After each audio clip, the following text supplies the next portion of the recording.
The 2025 Qatar MotoGP may have come and gone, but the echoes of the drama still reverberate throughout the racing world. Not just in terms of who won, but also in terms of team intrigue, open insults and high tension between legends and rising stars. And of all the great moments that happened this week, one of the most sensational explosions came from the Ducati team garage. Ducati Lenovo manager Davide Tardozzi surprisingly confronted his own main rider, Francesco "Pecco" Bagnaia, in a scathing statement that rocked the paddock. What happened within the Ducati team? Let's discuss it. Davide Tardozzi, a figure who is known to be firm but rarely explodes in public, finally could not hold back his emotions. In an interview after the Qatar race he said, "We at Ducati do not need riders who are always complaining. If we get spoiled in front of an 8-time world champion like Marquez, then we are finished." This statement is certainly not without reason. According to Tardozzi, Pecco has become very demanding lately, focusing too much on the imperfections of the bike, from the suspension settings, to the stability of the chassis, to the size of the fuel tank, which is considered too small.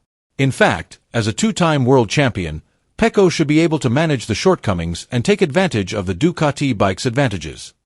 This bike has many advantages, and as a world champion Pecco must be able to manage the problems. "We have to work together and not blame each other," Tardozzi added firmly.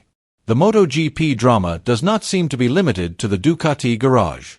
This time the stage of conflict has moved to the track, a place where tensions are boiling between two living legends of MotoGP who have long held a grudge, Valentino Rossi and Marc Marquez.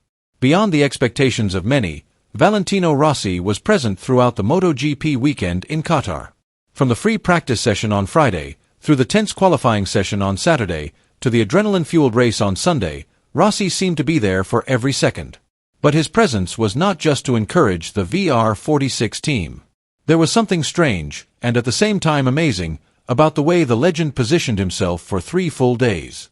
He stood tall in the VR46 team paddock, but his position was very strategic, right next to the Ducati headquarters where Marc Marquez is now based. Several times the camera caught Rossi's piercing, sharp, cold and almost expressionless gaze as Marquez crossed the pit lane. The look was not an ordinary look. It was the look of an old rival, a legend who is not finished with his past, and maybe planning something. And most interestingly, the moment came when Marquez was at his best with Ducati.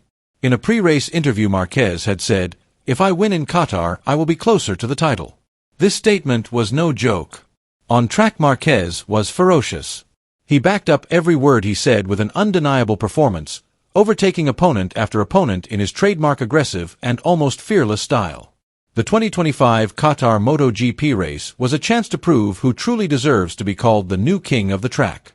And on this night, Marc Marquez's name echoed the loudest. The Ducati Lenovo rider put in an exceptional performance, looking aggressive from the start and ultimately crossing the line first with a time of 41 minutes 29.186 seconds. It was a clinical and dominant performance from the 8-time world champion, who is now proving to be an unstoppable force on the Desmosedici. Maverick Vinales, who had stolen all the attention with his impressive speed and even led the race for the first few laps, had to accept the bitter reality. Despite celebrating second place, the podium he was holding was taken away after the race due to a penalty for not having the correct tire pressure. The drama exploded. This penalty changed the entire composition of the final results and brought the name of Francesco "Pecco" Bagnaia to second place, an almost unimaginable revival. Pecco deserved special attention that night. Starting from 9th position due to a crash in qualifying, he showed himself to be a tireless fighter. One by one, he passed the riders with great precision and determination. Alex Marquez, Franco Morbidelli and Pedro Acosta were all unable to stop Pecco's pace, which was full of anger and determination. Although he was sprayed by Davide Tardozzi for his mistake in qualifying, Pecco silenced all the critics with his heroic actions on the track. Unfortunately, the drama did not stop there. Alex Marquez, previously in the top 5, had to settle for 7th after colliding with Fabio Di Giannantonio.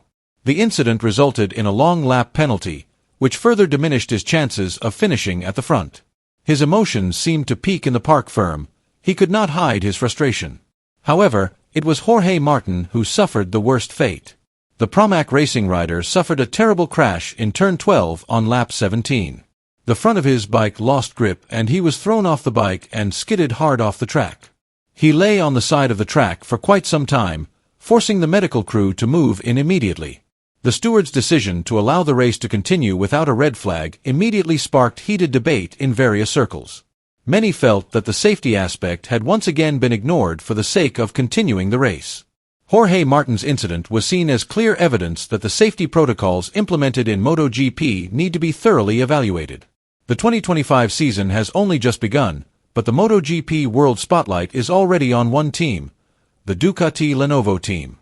On paper, their formation is a dream for fans, and a nightmare for rivals. Two world champions in one garage, Marc Marquez, the reigning champion with 8 world titles, and Francesco Bagnaia, Ducati's golden boy with 2 consecutive MotoGP titles. This combination makes Ducati the most dangerous and feared team on the grid in 2025. But like a double-edged sword, this enormous power also carries the potential for destruction from within.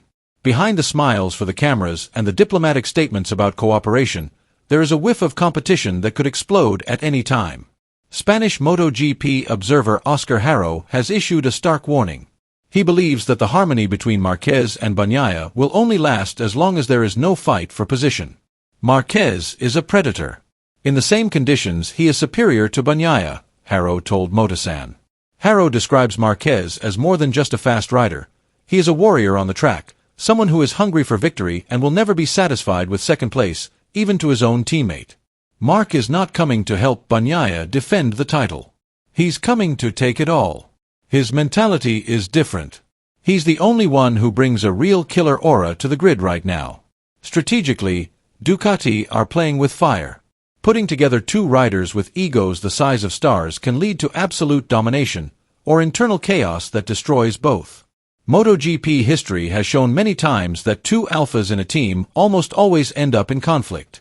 Rossi versus Lorenzo, Marquez versus Pedrosa.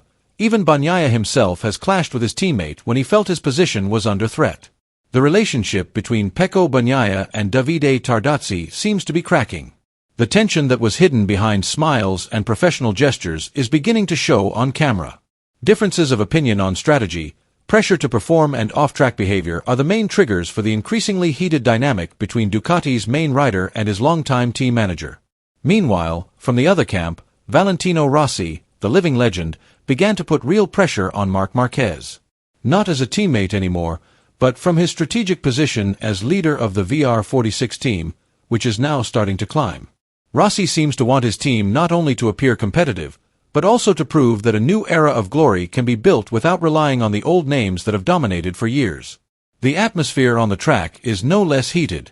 The battle for the World Championship title was fierce right from the start, especially between the two main Ducati riders. The fierce competition is not only about speed, but also about dominance within the team. Who will be the top priority? Who will be sacrificed when it comes to the team strategy? And of course, this season also presents a new chapter of the old rivalry that is not over. A classic rivalry with new faces, with all the grudges, ambitions and history that never really goes away. All this leads to one big question. Will Ducati be able to maintain internal harmony amidst the increasingly heated tensions? Write your opinion below.